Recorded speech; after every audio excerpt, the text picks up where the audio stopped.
To Nisha's dreams. കുറേ നാളായല്ലേ ഇങ്ങനെ സംസാരിച്ചൊരു long video നിങ്ങൾ കണ്ടിട്ട് ഞാൻ കാണിച്ചിട്ടെന്ന് പറഞ്ഞാൽ അതിന് റീസണൊക്കെ പതിയെ പറയാം കേട്ടോ. അപ്പോൾ ഇപ്പം രാവിലെ ബ്രേക്ക്ഫാസ്റ്റിന് ഒരു ദോശ ടൊമാറ്റോ ചട്നി ഉണ്ടാക്കുകയാണ്.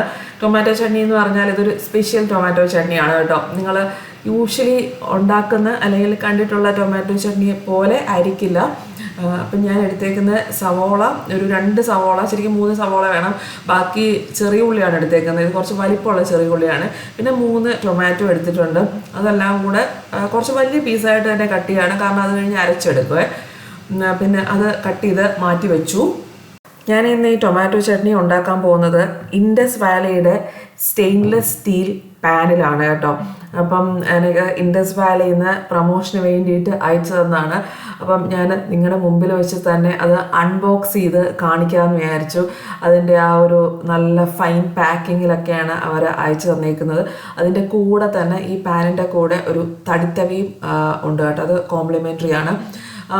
ഈ ഇൻഡസ് വാലി സ്റ്റെയിൻലെസ് സ്റ്റീൽ പാനിൻ്റെ പ്രത്യേകത എന്ന് പറഞ്ഞാൽ ഇത് ഹീറ്റ് ഈവനായിട്ട് ഡിസ്ട്രിബ്യൂട്ട് ചെയ്യും. ഇത് ഒരു നോൺ സ്റ്റിക്ക് പാനിലേക്കാണെങ്കിലും എന്തുകൊണ്ടും നല്ലതാണ്. ഇതിൻ്റെ ഇന്നർ ലെയറിലെന്ന് പറയുന്നത് 304 ക്വാളിറ്റി സ്റ്റെയിൻലെസ് സ്റ്റീലാണ്. അത് ഹീറ്റ് ഈവനായിട്ട് ഡിസ്ട്രിബ്യൂട്ട് ചെയ്യും. പിന്നെ മിഡിൽ ലെയർ എന്ന് പറയുന്നത് പ്യുവർ അലുമിനിയം കോർ. അത് ഹീറ്റിംഗ് ക്വിക്കായിട്ട് വരാനായിട്ട് അത് എൻഷുർ ചെയ്യും. അപ്പോൾ പെട്ടെന്ന് അത് ചൂടാവുകയും ചെയ്യും. അപ്പോൾ നമുക്കൊരു ലോ മീഡിയം ഹീറ്റിൽ വെച്ചിട്ട് ഈസി ആയിട്ട് കുക്ക് ചെയ്യാം. പിന്നെ ഔട്ടർ ലെയർ എന്ന് പറയുന്നത് 430 ക്വാളിറ്റിയിലുള്ള സ്റ്റെയിൻലെസ് സ്റ്റീലാണ്. അത് ഡ്യൂറബിളും നല്ലൊരു ഇൻഡക്ഷൻ സേഫുമാണ്.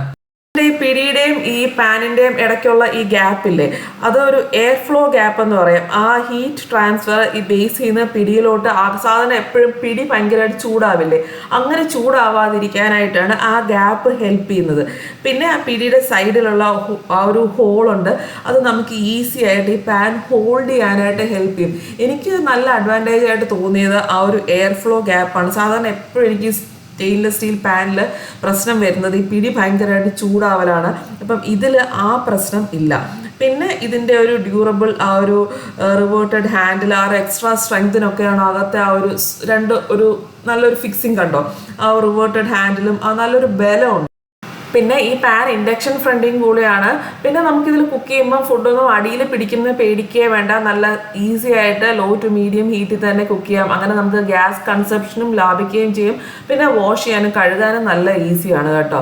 അപ്പം ഇനി നമുക്ക് ടൊമാറ്റോ ചട്നി ഉണ്ടാക്കാനായിട്ട് ഞാൻ മീഡിയം ഹീറ്റിൽ വെച്ചിട്ട് വെളിച്ചെണ്ണ ഒരു 2 ടേബിൾ സ്പൂൺ ഒഴിച്ച് സവോള കട്ട് ചെയ്ത് വെച്ചിരുന്ന സവോളയും ടൊമാറ്റോയും ഇട്ട് കൊടുത്തു.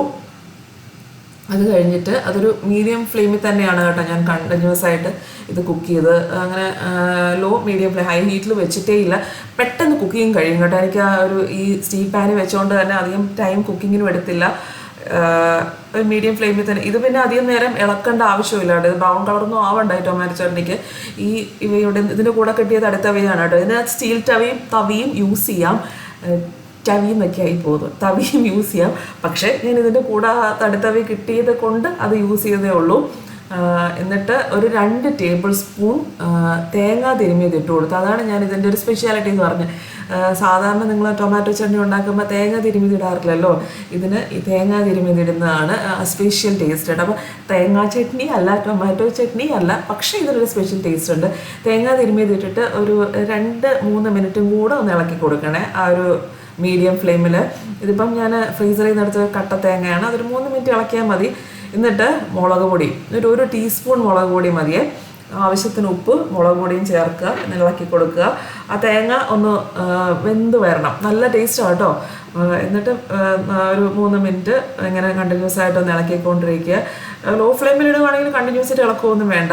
ലാസ്റ്റ് ഒരു തണ്ട് കറിവേപ്പിലയും കൂടി ഇട്ടു. ആ കറിവേപ്പിലയും കൂടെ അരച്ചെടുക്കുമ്പോഴാണ് നല്ല അസല ടേസ്റ്റ് വരുന്നത് കേട്ടോ. നന്നായിട്ട് ഇളക്കിയെടുക്കുക. ഇത്രയേ ഉള്ളൂ. ഇനി ഉപ്പ് ഞാൻ ചേർത്തോ ഇല്ലേ, ഉപ്പ് ചേർത്തു എന്ന് തോന്നുന്നു. എന്നിട്ട് ഫ്ലെയിം ഓഫാക്കേണ്ട പരിപാടിയേ ഉള്ളൂ കേട്ടോ. അതൊക്കെ കഴിഞ്ഞില്ല, ഇത്രയേ ഉള്ളൂ. വേറെ പണിയൊന്നുമില്ല. ഫ്ലെയിം ഓഫാക്കാം. എന്നിട്ട് ഇതൊന്ന് ചൂട് മാറിയിട്ട് ഇത് അരച്ചെടുക്കണം. അരച്ചെടുത്ത് കഴിഞ്ഞ് ഒന്ന് ജസ്റ്റ് കടുക് വറുത്തെടുക്കുക, ഇത്രയേ ഉള്ളൂ. ആ സമയം കൊണ്ട് വേണമെങ്കിൽ ദോശ ഉണ്ടാക്കാൻ തുടങ്ങാം, അത് ചെയ്യാം. ഒന്ന് അരയ്ക്കാനായിട്ട് 5 മിനിറ്റ് ഫാനിൻ്റെ അടിയിലോട്ട് കൊണ്ട് വെച്ചാൽ മതി. വേണമെങ്കിൽ ഒരു പ്ലേറ്റിലോട്ട് മാറ്റി ഫാനിൻ്റെ അടി വെച്ചാൽ വേഗം തണുത്ത് വരും. പിന്നെ ഞാനൊരു മിക്സിയിലിട്ട് ഒന്ന് അരച്ചെടുത്തു. വെള്ളം ഒഴിക്കരുത്, വെള്ളം ഒഴിക്കാതെ വേണം. വെള്ളം ഒഴിച്ചാൽ അതിൻ്റെ ടേസ്റ്റേ അങ്ങ് മാറും. വെള്ളം ഒട്ടും ഒഴിക്കുക, കാരണം സവോള ഉണ്ടല്ലോ, അതുകൊണ്ട് നന്നായിട്ട് അരഞ്ഞു വന്നോളും. ഒട്ടും വെള്ളം ഒഴിക്കാതെ അരച്ചെടുക്കുക. ഉപ്പ് ചേർത്തായിരുന്നേ, അത് വീഡിയോയിൽ വിട്ടുപോയതായിരിക്കും. പിന്നെയും ആ പാൻ തന്നെ ഞാൻ ജസ്റ്റ് ഒന്ന് കഴുകിയെടുത്തു. കാരണം കഴുകാൻ നല്ല ഈസിയാണ് കേട്ടോ. ഞാൻ ജസ്റ്റ് ഒന്ന് കൈവച്ചൊന്ന് കഴുകിയെടുത്തുള്ളൂ. അപ്പോഴത്തേക്കും നന്നായിട്ട് നീറ്റ്, ഞാൻ സോപ്പൊന്നും ഇട്ടില്ല, നന്നായിട്ട് നീറ്റായി വന്നു. എന്നിട്ട് ഇച്ചിരി കടുക് പൊട്ടിക്കുക. പിന്നെ ഞാൻ കറിവേപ്പില ചേർത്തില്ല, കാരണം അതൊരു പേസ്റ്റ് ആയിട്ടിരിക്കുന്ന രസം. കടുക് പൊട്ടിച്ച് മാത്രമേ ഉള്ളൂ. അരച്ച പേസ്റ്റ് ഇട്ട് ജസ്റ്റ് ഒന്ന് ഇളക്കിയെടുത്താൽ മതി, അത്രേ ഉള്ളൂ. 1 മിനിറ്റ് ഒന്ന് ഇളക്കി എണ്ണയിൽ ജസ്റ്റ് ഒന്ന് ഇളക്കിയെടുത്തു, അത്രേ ഉള്ളൂ. നല്ല ടേസ്റ്റ് ടൊമാറ്റോ ചട്നിയാണ്. ട്രൈ ചെയ്ത് നോക്കുക. നല്ല സൂപ്പർ പാനാണ് കേട്ടോ. എനിക്കിത് ഉണ്ടാക്കി കഴിഞ്ഞപ്പോൾ നല്ലതായിട്ട് ഇഷ്ടപ്പെട്ടു. നിങ്ങൾക്ക് പാൻ മേടിക്കണമെന്നുണ്ടെങ്കിൽ നിഷ 12 എന്നുള്ള കോഡ് യൂസ് ചെയ്താൽ 12% ഡിസ്കൗണ്ട് കിട്ടും കേട്ടോ. അതിൻ്റെ ലിങ്ക് ഞാൻ ഡിസ്ക്രിപ്ഷൻ ബോക്സിൽ കൊടുത്തേക്കാം. അതിൽ ക്ലിക്ക് ചെയ്തിട്ട് നിങ്ങൾ ഇത് മേടിക്കണമെന്നുണ്ടെങ്കിൽ നിഷ 12 എന്നുള്ള കോഡ് യൂസ് ചെയ്താൽ മതി. നല്ല പാനാണ് കേട്ടോ. എനിക്കിത് ഉണ്ടാക്കി നോക്കിയപ്പോൾ നന്നായിട്ട് ഇഷ്ടപ്പെട്ടു. ഈ പാന് 1-2 സൈസിൽ വേറെ സൈസിലൊക്കെ അവൈലബിൾ ആണ് കേട്ടോ. പിന്നെ ഇതിൻ്റെ ഒത്തിരി അഡ്വാൻറ്റേജസ് ഉണ്ട്. ഇത് ടോക്സിൻ ഫ്രീ ആയിട്ട് നമുക്ക് കുക്ക് ചെയ്യാം. പിന്നെ ഒരു ISO സർട്ടിഫൈഡ് ആണ്. നമുക്ക് എത്ര ജനറേഷൻസ് വരെയും നമുക്ക് ഉപയോഗിക്കാം. പെട്ടെന്ന് അങ്ങ് ചീത്തയാവുന്ന സാധനങ്ങളൊന്നും അല്ല. സാധാരണ നോൺ സ്റ്റിക്ക് പോലല്ല, ഒരുപാട് വർഷങ്ങളോളം യൂസ് ചെയ്യാവുന്ന ഒരു സാധനമാണ്. സേഫസ്റ്റ് കുക്ക് വെയർ ആണ് നമുക്ക് ഈ സ്റ്റീലും അയണും ഒക്കെ. അപ്പം അത് ധൈര്യമായിട്ട് ഉപയോഗിക്കാവുന്നൊരു സംഭവമാണ്. അപ്പോൾ ഈ ടൊമാറ്റോ ചട്നിയും കൂടെ ഉറപ്പായിട്ടും ട്രൈ ചെയ്ത് നോക്കണം കേട്ടോ. കാരണം നിങ്ങൾക്ക് ഡെഫിനറ്റായിട്ട് ഇഷ്ടപ്പെടും. ഇത് ഇഡ്ഡലി ദോശയ്ക്കൊക്കെ നല്ല ബെസ്റ്റ് കോമ്പിനേഷൻ ആയിട്ടുള്ള ഒരു നല്ല ടേസ്റ്റി ആയിട്ടുള്ള ചട്നിയാണ് കേട്ടോ. ട്രൈ ചെയ്ത് നോക്കിയിട്ട് എന്നെ വിവരം അറിയിക്കുകയും വേണേ. ബ്രേക്ക്ഫാസ്റ്റ് ഒക്കെ ഒന്ന് ഒതുക്കി കിച്ചണൊക്കെ ഒന്ന് ക്ലീൻ ചെയ്തു. ഞാൻ ശരിക്കും ഈ വീഡിയോ ഒരുപാട് നാളായി എടുക്കണം എന്ന് പ്ലാൻ ചെയ്ത് ഈ ഇൻഡസ് വാലിയുടെ പ്രൊമോഷന് വേണ്ടിയിട്ട് ഇവർ ഈ സാധനങ്ങൾ അയച്ചു തന്നിട്ട് ഒരുപാട് നാളായി. എനിക്ക് വീഡിയോ എടുക്കാൻ പറ്റാതെ ഞാനിങ്ങനെ വെച്ചുകൊണ്ടിരിക്കുമായിരുന്നേ. എത്ര നാളായെന്നറിയോ ഞാൻ ഈ വീഡിയോ ഷൂട്ട് ചെയ്യാനായിട്ട് പ്ലാൻ ചെയ്യുന്നു. ഞാൻ എന്നും എന്തെങ്കിലുമൊക്കെ കുക്ക് ചെയ്യുന്നുണ്ട്, പക്ഷേ എനിക്ക് വീഡിയോ ഷൂട്ട് ചെയ്യാനായിട്ട് പറ്റുന്നുണ്ടായിരുന്നില്ല. എന്താ റീസൺ എന്ന് ചോദിച്ചാൽ എനിക്കിങ്ങനെ സ്പെസിഫിക് റീസണായിട്ടൊന്നും പറയാൻ പറ്റുന്നില്ല. ഒന്നിനും തോന്നാത്തൊരവസ്ഥ. ചില ദിവസം രാവിലെ എഴുന്നേൽക്കുമ്പോൾ അങ്ങ് ഞാൻ തന്നെ നിങ്ങൾക്ക് വേണ്ടിയിട്ട് ഒരുപാട് മോട്ടിവേഷണൽ വീഡിയോസ് ഒക്കെ ചെയ്യുന്നതാണ് എനിക്കറിയാം. പക്ഷെ എല്ലാ ദിവസവും എല്ലാവർക്കും ഒരേപോലെ ഇരിക്കാൻ പറ്റത്തില്ല. അപ്പോൾ ആ സൈഡ്, ആ റിയാലിറ്റിയും കൂടെ നിങ്ങളിലോട്ടൊന്ന് പാസ് ഓൺ ചെയ്യണം എന്ന് തോന്നി. കാരണം ഒരുപാട് പേര് എന്നോട് ചോദിക്കാറുണ്ട്. കാരണം എന്നോട് ഒത്തിരി പേര് പറയാറുമുണ്ട്, എന്നെ ഒന്ന് വിളിക്കുമോ, എനിക്കൊന്ന് സംസാരിക്കണം എന്നൊക്കെ പറഞ്ഞ് ഞാൻ എപ്പോഴും പറയുന്നതാണ്. പക്ഷെ ഞാനും ഒത്തിരി ഡൗൺ ആവുന്ന സമയങ്ങളുണ്ട്. എനിക്ക് അങ്ങനെ എപ്പോഴും ഈ ഫോട്ടോസിലും കൂടെ, ഞാനിപ്പോൾ ഇൻസ്റ്റാഗ്രാമിൽ ഇടുന്നൊരു ഫോട്ടോസിൽ കൂടെ അത് ഒരു റിയാലിറ്റി അല്ല. ഞാനിപ്പം വീഡിയോസിൽ ഇപ്പോൾ ഹോട്ടലിൽ ഷോർട്സ് കാണുന്നുണ്ടാവുമല്ലോ നിങ്ങൾ, അപ്പം കാണുന്നുണ്ടെന്ന് ഞാൻ വിശ്വസിക്കുന്നു. ഞാൻ ഷോർട്സിൽ കൂടെ ഇടുന്നത് എൻ്റെ ലൈഫിൽ ആകെ 1 മിനിറ്റ് ആയിരിക്കും. അപ്പോൾ ഷോർട്സ് എന്ന് പറഞ്ഞാൽ ഞാൻ വീക്കെൻഡ് എങ്ങനെയെങ്കിലും ഒന്ന് പുറത്തു പോകാൻ, സാറ്റർഡേയ്സ് ആണ് ഞാൻ പുറത്തോട്ടൊന്ന് ഇറങ്ങുന്നത്. അപ്പം ഞാൻ എന്തെങ്കിലും ചിലപ്പോൾ ഫുഡ് കഴിക്കാനൊന്ന് പോകും. അപ്പോൾ അത് ഞാൻ എന്തെങ്കിലും ഒരു വീഡിയോ ചെയ്യണ്ടേ എന്ന് വിചാരിച്ച് ഞാൻ ചുമ്മാ, അത് നമുക്ക് 1 മിനിറ്റ് അങ്ങ് എടുത്താൽ മതിയല്ലോ. അപ്പം ഞാൻ ചുമ്മാ ഒരു വീഡിയോ വെറുതെ വീഡിയോ പ്രത്യേകിച്ചൊന്നും ഇല്ല, ജസ്റ്റ് അങ്ങ് എടുക്കുക, അങ്ങ് പോസ്റ്റ് ചെയ്യുക, അത്രേ ഉള്ളൂ. ഷോർട്സിന് നമുക്ക് ആക്ച്വലി പ്രത്യേകിച്ച് പണിയൊന്നുമില്ല. അങ്ങ് വെറുതെ ഞാൻ എന്തെങ്കിലും ഒരു ചെറിയതായിട്ടൊന്ന് വീഡിയോ എടുക്കുക, എൻ്റെ ഒരു സന്തോഷത്തിന് അതങ്ങ് പോസ്റ്റ് ചെയ്യുക, അത്രേ ഉള്ളൂ കേട്ടോ. അപ്പം ലോങ് വീഡിയോ എന്ന് പറഞ്ഞാൽ അങ്ങനെയല്ല. അത് ഞാൻ കുറച്ച് അതെന്തെങ്കിലും ഒരു ജെനുവിൻ കണ്ടൻറ്റായിട്ട് തന്നെ ചെയ്യണം എന്നാണ് എൻ്റെ ആഗ്രഹം. കാരണം ഞാൻ എപ്പോഴും പറയാറുണ്ട്, യൂട്യൂബ് എന്ന് പറയുന്നത് എൻ്റെ ഒരു വർക്കായിട്ട് ഞാൻ കൺസിഡർ ചെയ്യുന്നൊരു സാധനമാണ്. അപ്പോൾ ലോങ് വീഡിയോ എന്ന് പറഞ്ഞാൽ എന്തെങ്കിലും എടുത്ത് കാണിക്കാൻ എനിക്ക് വലിയൊരു ഇൻട്രസ്റ്റ് ഇല്ല.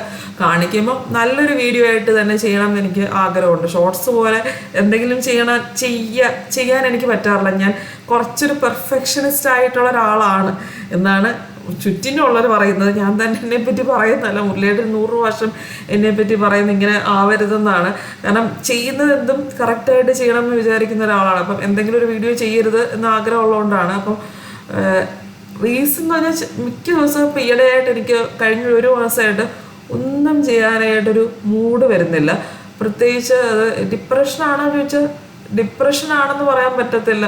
അതിപ്പം ഞാൻ സൈക്കോ തെറാപ്പി എടുക്കുന്നുണ്ട്. സൈക്കാട്രിസ്റ്റിൻ്റെ കൺസൾട്ടേഷനാണ് ചെയ്തുകൊണ്ടിരുന്നത് ആദ്യം. അപ്പോൾ ഇപ്പം എൻ്റെ സൈക്കാട്രിസ്റ്റ് തൽക്കാലം ലീവിലാണ്, മെഡിക്കൽ ലീവിലാണ് സൈക്കാട്രിസ്റ്റ്. അതുകൊണ്ട് ഞാനൊരു സൈക്കാട്രിസ്റ്റ് തന്നെ സജസ്റ്റ് ചെയ്ത് ഒരു സൈക്കോളജിസ്റ്റിൻ്റെ അടുത്ത് തെറാപ്പിക്ക് പോകുന്നുണ്ട്. അപ്പം അതൊക്കെ വീക്കിലി പോകുന്നുണ്ട്. എന്നാലും എനിക്ക് അങ്ങോട്ടൊരു എനർജി കിട്ടുന്നില്ല. അത് അതിന് സ്പെസിഫിക്കായിട്ട് ഞാൻ പ്രത്യേകിച്ച് അങ്ങനെ ഒന്നും ആലോചിച്ച് കൂട്ടിയിട്ടൊന്നും അല്ല. പക്ഷെ നമുക്ക് ചില ദിവസം നമ്മൾ വിചാരിക്കുന്ന പോലെ ഒന്നും നടക്കുന്നില്ല. അങ്ങനെ ഒന്നും ഞാൻ പ്രത്യേകിച്ച് എൻ്റെ മൈൻഡിലൊന്നുമില്ല. ഇപ്പം നന്ദു അങ്ങനെ അതൊക്കെ ഞാനിപ്പോൾ ഒരു അക്സെപ്റ്റൻസ് ലെവലിലാണ് ഇപ്പോൾ പോകുന്നത്. എന്നാലും നമുക്ക് ചിലപ്പോൾ നമ്മൾ അക്സെപ്റ്റൻസ് ലെവലിൽ എനിക്കൊരു ഗ്രീഫ് ആ ഒരു സ്റ്റേജൊന്നും ഉണ്ടായോ എന്ന് എനിക്കറിയത്തില്ല. കാരണം ഇപ്പം ഞാനൊന്നും തളർന്നോ കരഞ്ഞോ ഇരുന്നാൽ മുരളിയേട്ടൻ ഭയങ്കരമായിട്ട് വിഷമിക്കും എന്ന് എനിക്കറിയാം. അതുകൊണ്ട് കാരണം ഞങ്ങൾ രണ്ടുപേരും അങ്ങോട്ടും ഇങ്ങോട്ടും വേറെ ആരും ഇല്ലാത്ത അവസ്ഥയാണ്. അപ്പം ഞാനങ്ങ് കരഞ്ഞ് ഇങ്ങനെ രാവിലെ തൊട്ട് ബെഡേൽ ഇങ്ങനെ ചുരുണ്ട് കൂടി കിടന്നാൽ എനിക്കറിയാം അത് മുരളിയേട്ടന് ഭയങ്കര വിഷമം. അപ്പം ഞാൻ തന്നെ നിങ്ങൾക്കറിയാം ഞാൻ ആ ഒരു 2 മാസം കഴിഞ്ഞപ്പോൾ തൊട്ട് വീഡിയോ ചെയ്തു തുടങ്ങിയ ഒരാളാണ്. കാരണം അങ്ങനെ തളർന്നിരിക്കാൻ എനിക്ക് പറ്റില്ലായിരുന്നു. അപ്പം ഞാൻ ഒരു 2 monthsോ 3 monthsോ ഗ്യാപ്പ് എടുത്തിട്ട് വീണ്ടും വീഡിയോ റീസ്റ്റാർട്ട് ചെയ്തു. പക്ഷെ ഇപ്പോഴാണോ എന്ന് എനിക്കറിയത്തില്ല. ഇപ്പം എനിക്ക് ഒന്നിനും പറ്റാത്തൊരവസ്ഥയിലൂടെയാണ് ഇപ്പോൾ പൊയ്ക്കൊണ്ടിരിക്കുന്നത്. പക്ഷെ ഞാൻ മാക്സിമം എന്തെങ്കിലുമൊക്കെ ഇടയ്ക്ക് ചെയ്യാൻ ശ്രമിക്കുന്നുണ്ട്, എന്നാൽ കഴിയുന്ന വിധത്തിൽ. ചില ദിവസം എനിക്ക് ഒന്നും കിച്ചണിലും പ്രത്യേകിച്ച് ഒന്നും ചെയ്യാൻ തോന്നുന്നില്ല. മിക്ക ദിവസങ്ങളിൽ ഇപ്പോൾ മുരളിയേട്ടന് ഹെൽപ്പ് ചെയ്ത് എന്തെങ്കിലുമൊക്കെ ഞാൻ ബ്രേക്ക്ഫാസ്റ്റോ ഉച്ചയ്ക്കത്തെ തട്ടിക്കൂട്ടി എന്തെങ്കിലുമൊക്കെ ഉണ്ടാക്കുന്നുണ്ട്. കാരണം എപ്പോഴും പുറത്തുനിന്നൊന്നും കഴിക്കാൻ പറ്റത്തില്ലല്ലോ. 1-2 ദിവസമൊക്കെ പുറത്തുനിന്ന് മേടിക്കും. പക്ഷെ എന്താ അത് കഴിക്കുന്നത് നല്ലതല്ല. അതുകൊണ്ട് എന്തെങ്കിലുമൊക്കെ ഞാൻ തട്ടിക്കൂട്ടി രാവിലത്തേക്കും ഉച്ചയ്ക്കത്തേക്കും എന്തെങ്കിലുമൊക്കെ ഉണ്ടാക്കും. ഒരു ദിവസത്തേക്ക് ഉണ്ടാക്കിയാൽ ഞങ്ങൾ 2-3 ദിവസമൊക്കെ കഴിക്കും കേട്ടോ. ഫ്രിഡ്ജിൽ വെച്ച് 2 ദിവസം കഴിക്കും, ഒരു കറി 2 ദിവസം കഴിക്കും. അങ്ങനെ എങ്ങനെങ്കിലുമൊക്കെ ഇങ്ങനെ പോകുന്നൊരവസ്ഥയാണ്. ഡാൻസ് പ്രാക്ടീസിന് പോകുന്നുണ്ട്. അവിടെ ചെല്ലുമ്പോൾ ഞാൻ ഓക്കെയാണ്. പക്ഷെ വീണ്ടും അവിടെ എല്ലാവരോടൊക്കെ വർത്തമാനം പറഞ്ഞിരിക്കുമ്പോൾ ഓക്കെയാണ്. അത് നമുക്കൊരു ഡാൻസ് എന്ന് പറയുന്ന ഒരു മെഡിറ്റേഷൻ പോലെയാണല്ലോ. കാരണം അവിടെ നിൽക്കുമ്പോൾ നമുക്ക് ഫുൾ കോൺസെൻട്രേഷൻ വേണ്ടി ഒരു സാധനമാണ് ഡാൻസ്. അപ്പം അത് ആ സമയത്ത് നമ്മൾ വേറെ ഒന്നും ആലോചിക്കത്തില്ല. കാരണം അതൊരു മെഡിറ്റേറ്റീവ് മൈൻഡിലാണ് അത് ചെയ്യുന്നത്. കാരണം നമ്മുടെ മൈൻഡ് വേറെ ഇങ്ങോട്ടും ഡീവിയേറ്റ് ചെയ്താൽ അത് നമ്മൾ ഫുള്ളായിട്ട് നമുക്ക് മറക്കും. അപ്പോൾ അതൊരു മെഡിറ്റേറ്റീവ് രീതിയിൽ അത് ചെയ്യുന്നുണ്ട്. പക്ഷെ തിരിച്ചു വന്ന് നമുക്കിപ്പോൾ 24 മണിക്കൂർ മെഡിറ്റേഷനിൽ ഇരിക്കാൻ പറ്റത്തില്ലല്ലോ. അല്ലെങ്കിൽ ഞാൻ 24 മണിക്കൂറും ഫുള്ളായിട്ട് ഇങ്ങോട്ടെങ്കിലും ഫുൾ മൈൻഡ് കോൺസെൻട്രേറ്റ് ചെയ്തിരിക്കണം. അങ്ങനെ എനിക്കാണെങ്കിൽ പറ്റുന്നില്ല. അപ്പം വീട്ടിൽ വന്ന് വീണ്ടും നോർമലായിട്ട് ഇരുന്ന് കഴിയുമ്പോഴത്തേക്ക് വീണ്ടും ആകെ രാവിലെ എഴുന്നേൽക്കുമ്പോഴേ ഒന്നും ചെയ്യാൻ പറ്റാത്തൊരു സ്ഥിതിയിലോട്ട് പോവുകയാണ്. അപ്പം ചെയ്യാൻ പറ്റുമ്പോഴൊക്കെ ഞാൻ മാക്സിമം വീഡിയോ ഇടാൻ ശ്രമിക്കുന്നുണ്ട്. എല്ലാവരുടെയും സപ്പോർട്ട് ഉണ്ടാവും, എന്നോടൊപ്പം ഉണ്ടാവും എന്ന് വിശ്വസിക്കുന്നു. ഞാൻ മുന്നേയും പറഞ്ഞിട്ടുണ്ട്, ഓരോ വീഡിയോസും കണ്ട് നിങ്ങൾ തരുന്ന ഓരോ കമൻസ് ആണ്. ചിലർ ഒത്തിരി വലിയ വലിയ കമൻസ്, ഓരോ ഇൻസ്പിറേഷണൽ കമൻസ് ഒക്കെ തന്നിട്ടുണ്ട്. ആ ഓരോ കമൻസ് ആണ് എനിക്ക് ഇപ്പോഴും ആ ഒരു വീഡിയോ തുടർന്ന് കൊണ്ടുപോകണം എന്ന് എനിക്ക് തോന്നാനുള്ള ഒരു റീസണും ഇൻസ്പിറേഷനും ഒക്കെ അതാണ്. അതിനൊക്കെ ഒത്തിരി താങ്ക് യു. അപ്പം ഞാൻ പറ്റുമ്പോഴൊക്കെ വീഡിയോ ഇടാനായിട്ട് മാക്സിമം ശ്രമിക്കും. ഷോർട്സ് ഞാൻ എപ്പോഴും ഇടുന്നുണ്ടാവും കേട്ടോ. അപ്പം അതും കൂടെ കാണുക, സപ്പോർട്ട് ചെയ്യുക, സബ്സ്ക്രൈബ് ചെയ്യുക. ആരെങ്കിലും ഒക്കെ ഉണ്ടെങ്കിൽ അത് സബ്സ്ക്രൈബ് ചെയ്യുക. കാരണം സബ്സ്ക്രിപ്ഷൻ കൂടുമ്പോൾ എനിക്കൊരു എനർജി ഉണ്ടാവുമല്ലോ. പിന്നെ വീഡിയോ കാണാത്തപ്പം എന്ത് പറ്റി എന്ന് എന്നെ അന്വേഷിച്ച് മെസ്സേജ് അയച്ച് എല്ലാവർക്കും വലിയൊരു താങ്ക് യു കേട്ടോ. എന്നെ സ്നേഹിക്കുന്ന എല്ലാവർക്കും ആ എന്ത് പറ്റി എന്ന് ചോദ്യത്തിന് തന്നെ എനിക്കൊരു 1000 നന്ദി.